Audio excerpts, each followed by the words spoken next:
अभी तक हमने जो सेकेंड लॉ ऑफ थर्मोडायनेमिक्स है उसका जो थ्योरेटिकल एक्सप्लेनेशन है, जो थ्योरेटिकल स्टेटमेंट है, वो हमने कम्प्लीटली एक तरीके से एक्सप्लेन किया है, जिसके अंदर हमारा जो केल्विन प्लांक स्टेटमेंट था और क्लासियस स्टेटमेंट था उसको हमने डिस्कस किया था। हमने देखा कि किस तरीके से आप हीट एनर्जी को आप वर्क डन के अंदर चेंज कर सकते हो और किस तरीके से आप जो आपका कोल्ड रिजर्वायर है उससे हीट एक्सट्रैक्ट करके आप हॉट रिजर्वायर के अंदर रिजेक्ट कर सकते हो। ओके, सो ये सारी चीज़ें हमने डिफाइन की थी आपके कार्नोट साइकिल से कि अगर आप क्लॉकवाइज डायरेक्शन में अगर रखते हो कार्नोट साइकिल को, देन वो हीट इंजन की तरह बिहेव करता है, और अगर रिवर्स कर देते हो देन वो आपका कार्नोट रेफ्रिजरेटर बन जाता है। सो वहाँ तक जो भी हमने चीज़ें डिस्कस की उसके अंदर ओनली आपका एनर्जी का जो कन्वर्जन है उसको हमने डिफाइन किया था।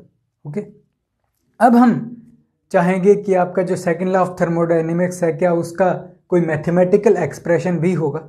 सो इसको सबसे पहले दिया था आपके जो क्लासियस साइंटिस्ट थे उन्होंने। ओके, सो इसके लिए सबसे इंपॉर्टेंट एक टर्म आती है जिसको सबसे पहले हमें डिफाइन करना पड़ेगा, जो टर्म है आपकी एंट्रोपी। इसको हम एस से डिफाइन करते हैं। ओके, सो सबसे पहले हमें ये जानना जरूरी है कि आपका जो एंट्रोपी क्या है। Okay, so second law of thermodynamics का जो मैथमेटिकल एक्सप्रेशन है वो हम स्टेप बाय स्टेप आगे फाइंड आउट करेंगे उसका वैल्यू। ओके, सिमिलरली अगर हम किसी थर्मोडायनेमिक्स प्रोसेस को देखें, सो कोई भी प्रोसेस आपका इक्विलिब्रियम कंडीशन में जाना चाहता है। ओके, सो कोई प्रोसेस इक्विलिब्रियम पोजीशन किस डायरेक्शन में अटेन करेगा वो चीज़ आपकी एंट्रोपी से डिफाइन होती है। ओके, फॉर एग्जांपल अगर जो किसी गैस का एक्सपेंशन है, ओके, हमें पता है कोई भी गैस क्या है मैक्सिमम एक्सपेंशन करती है, उस केस में क्या होता है आपका कि इक्विलिब्रियम जो है वो गैस एक्सपेंड होने के बाद उसका इक्विलिब्रियम हमें मिलता है।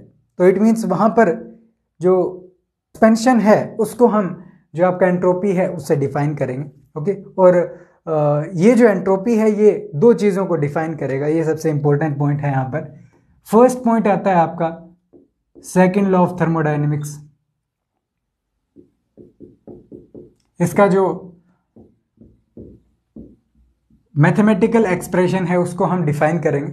सेकंड इसके अंदर पॉइंट आता है कि direction of equilibrium. Okay, it means किस डायरेक्शन में हमें इक्विलिब्रियम मिलेगा, इसको हम डिटेल में डिस्कस करेंगे कि किस तरीके से डायरेक्शन आप डिफाइन करते हो और किस तरीके से आप जो थर्मोडायनेमिक्स जो आपका सेकेंड लॉ ऑफ थर्मोडायनेमिक्स है उसको किस तरीके से एक्सप्लेन करते हो यूजिंग एंट्रोपी। बट सबसे पहले हमें ये जानना जरूरी है कि एंट्रोपी है क्या। एंट्रोपी के बारे में हम चेक करेंगे, ये बोल्ट्जमान स्टेटमेंट है आपका। Okay,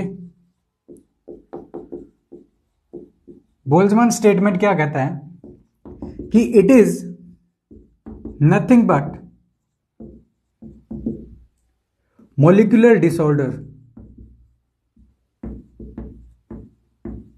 it means suppose starting में हमारे जो मॉलिक्यूल्स थे अगर वो ओरिएंटेड थे एक पर्टिकुलर ऑर्डर में, ओके, उसके बाद अगर उनका जो ऑर्डर है उसको आप डिसमेंटल करते हो या फिर उसका जो डिसऑर्डर है उसको आप इंक्रीज करते हो, सो इट मीन्स जो एंट्रोपी जो है वही आपका क्या होता है, जो डिसऑर्डर है मॉलिक्यूलर डिसऑर्डर वो होता है।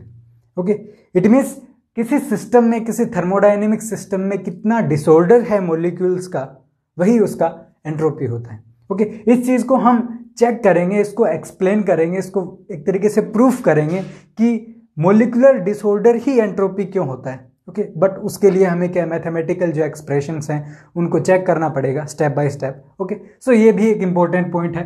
ये जो स्टेटमेंट है ये बोल्ट्जमान ने दिया था। सेकेंड लॉ ऑफ थर्मोडायनेमिक्स है, इसका जो स्टेटमेंट है वो क्लासियस ने दिया था, मैथमेटिकल जो एक्सप्रेशन है वो। ओके, सो हमने जो आपका एंट्रोपी है वो हमने एक तरीके से थ्योरेटिकली एक्सप्लेन कर दिया है कि क्या एंट्रोपी होता है। मॉलिक्यूलर डिसऑर्डर ही आपका जो एंट्रोपी है वो होता है। ओके, अब अगर हम स्टेटमेंट चेक करना चाहें, अगर जो सेकेंड लॉ ऑफ थर्मोडायनेमिक्स का है, बट इसको हम डिफाइन करेंगे, इसको प्रूव भी करेंगे, बट हमें सबसे पहले जानना जरूरी है कि आपका delta S is always greater than 0। ये स्टेटमेंट है बट इसको हम प्रूव करेंगे स्टेप बाय स्टेप, बट ये स्टार्टिंग में जानना जरूरी है।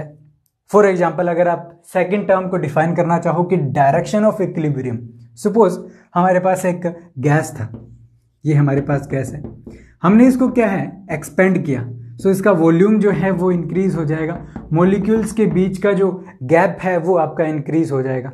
ये है, ये आपका लेस डिसऑर्डर है। ओके, ये जो है ये आपका क्या है डिसऑर्डर्ड। ओके, इट मीन्स यहां पर जो आपका एंट्रोपी है, सपोज S1 है, यहां पर S2 आपका एंट्रोपी होगा। ओके, सो S2 जो है वो आपका ग्रेटर देन S1 होगा, बिकॉज इस सिस्टम का जो डिसऑर्डर है वो इस सिस्टम से क्या है ज्यादा है। ओके, सो ये तो चलो आता है कि एंट्रोपी है क्या। ओके, अब अगर फर्स्ट स्टेटमेंट को हम चेक करें, जो आपका थर्मोडायनेमिक्स का सेकंड लॉ का मैथमेटिकल एक्सप्रेशन है कि delta S is always greater than 0। Okay, so ये बताता है कि ये जो प्रोसेस है, देखिए ये प्रोसेस है एक जो पॉइंट 1 से पॉइंट 2 तक जाती है। ओके, यहां पर हमें क्या पता लग रहा है कि स्टार्टिंग में डिसऑर्डर कम था, बट ये इक्विलिब्रियम कंडीशन में जाता है तब इसका डिसऑर्डर इंक्रीज होता है। इट मींस जो आपका डेल्टा एस जो है, या फिर बोलो आप कि S2 माइनस S1 जो है वो ऑलवेज ग्रेटर देन 0 होगा। ये आपका सेकंड लॉ ऑफ थर्मोडायनेमिक्स है। इट मींस इससे आप डायरेक्शन कैसे डिफाइन कर सकते हो कि कोई भी अगर एक सिस्टम है वो आपका लो डिसऑर्डर से हाई डिसऑर्डर में ही जाएगा हमेशा। इट मीन्स हमने क्या है, जो आपका प्रोसेस है उसका एक डायरेक्शन, जो पर्टिकुलर डायरेक्शन है उसको हमने डिफाइन कर दिया कि आपका जो इक्विलिब्रियम है वो आपका मैक्सिमम डिसऑर्डर की डायरेक्शन में ही आपका जो प्रोसेस है वो होगा। इट मीन्स आपको नॉर्मली एक बार समझ में आ जाना चाहिए, बाद में हम इनको प्रूव भी करेंगे। Okay, so it means second जो स्टेटमेंट है वो हमने यहाँ पर चेक कर लिया कि हाँ किस तरीके से आप डायरेक्शन डिफाइन कर सकते हो यूजिंग एंट्रोपी।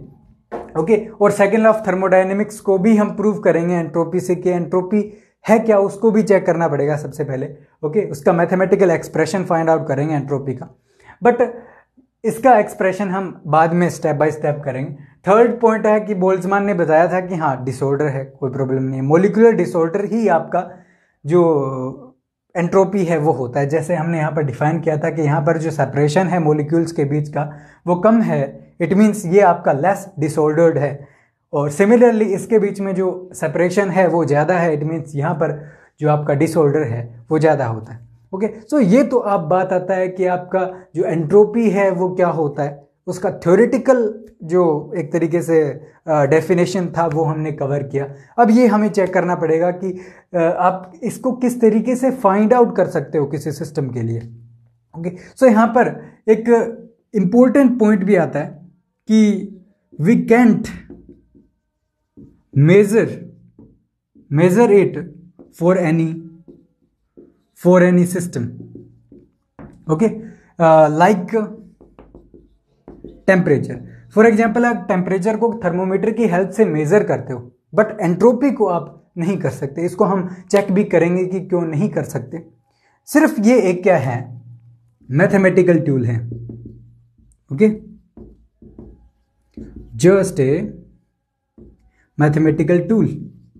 ओके, ये सिर्फ एक मैथमेटिकल टूल है किसी भी सिस्टम को डिफाइन करने के लिए, या फिर बोल सकते हो सेकंड लॉ ऑफ थर्मोडायनेमिक्स के एक्सप्लेन करने के लिए, या फिर बोल सकते हो किसी भी प्रोसेस का डायरेक्शन डिफाइन करने के लिए। सो ये तो आपका हो जाता है कि क्या प्रॉपर्टीज हैं इनकी। अब हम मैथमेटिकल एक्सप्रेशन चेक करेंगे और चेक करेंगे कि आपका जो एंट्रोपी है वो किस तरीके का क्वांटिटी है, और किस तरीके से आप you can say change in entropy, या फिर जो भी चीज़ें आएंगी उनको आप किस तरीके से you can say find out कर सकते हो। अब यहाँ पर एक इम्पोर्टेंट पॉइंट और आता है कि एंट्रोपी के आने के बाद जो आपका थर्मल फिजिक्स है, या फिर बोल सकते हो थर्मोडायनेमिक्स है, उसका एरिया ऑफ इंटरेस्ट है वो आपका स्प्रेड हो गया।